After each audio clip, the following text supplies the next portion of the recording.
এই রমাদান মাসে আপনি নিজেকে পরিবর্তনের চেষ্টা করবেন। এই রমাদান মাস হবে আপনার জীবনে শ্রেষ্ঠতম মাসের একটি মাস। এই রমাদান মাস থেকে আপনি শিক্ষা নেবেন, রমাদানে আমি আমাকে পরিপূর্ণ বদলে নিব। আগের যে জীবন ছিল আমার, অবাধ্যতার জীবন, গুনাহের জীবন, নাফরমানির জীবন, সেই জীবন থেকে আমি নিজেকে পরিপূর্ণরূপে পরিবর্তন করব। যদি আপনি নিজেকে পরিবর্তন করতে পারেন, আপনি সফল, ফাকাদ ফাজ। আর যদি এই রমাদান পাওয়ার পরেও আপনি পরিবর্তন নিজেকে করতে পারলেন না, এখান থেকে শিক্ষা নিতে পারলেন না, প্রশিক্ষণ নিতে পারলেন না, তাকওয়া অর্জন করতে পারলেন না, এই রমাদানের 30 দিন চলে গেল, তারপরে আপনি আগের মতো থেকে গেলেন, তাহলে আপনি খাবাল খসর, আপনি ক্ষতিগ্রস্ত ছাড়া আর কিছুই নয়।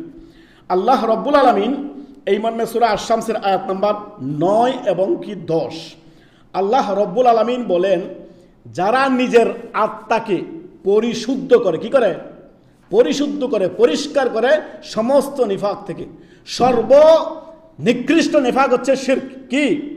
আমরা এটা বুঝি না। নিফাক আমরা মনে করি যে এমন গুনাহ, যে কোনো গুনাহই, সব গুনাহ হচ্ছে নিফাক। তবে সর্বোত্তম কাবায়ের হচ্ছে, আকবারুল কাবায়ের হচ্ছে শিরক, শিরক বিল্লাহ, আল্লাহর সাথে যদি কেউ শিরক করে।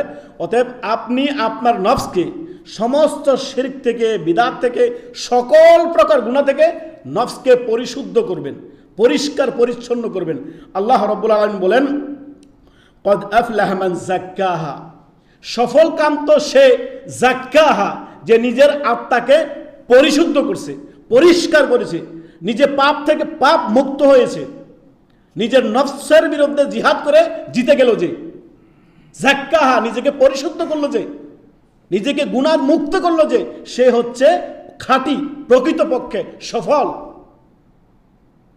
ওয়াকাদ খাবা মান দাসসাহা, আর ব্যর্থ হচ্ছে সেই ব্যক্তি, ব্যর্থ অসফল হচ্ছে ওই ব্যক্তি যে নিজের অন্তরকে, আত্মাকে, নফসকে পাপাচার দিয়ে, গুনাহ দিয়ে পরিপূর্ণ করে রাখলো।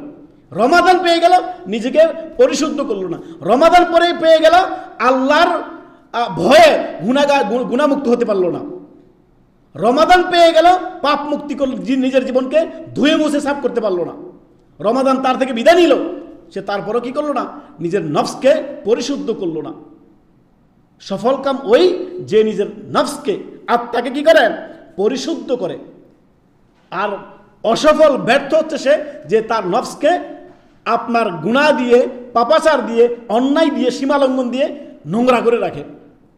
অতএব এই রমাদানের শুরুটা হবে আমাদের তাকওয়া দিয়ে। কি দিয়ে? আল্লাহ ভীরুতা দিয়ে, তাকওয়া দিয়ে, সালাত দিয়ে, সিয়াম দিয়ে, জিকির আজকার দিয়ে, দান সাদাকা দিয়ে, সার্বিক নেক আমল দিয়ে আমরা কি করব? ফাফিরু ইলাল্লাহ, তোমরা আল্লাহর দিকে দ্রুত ধাবিত হও।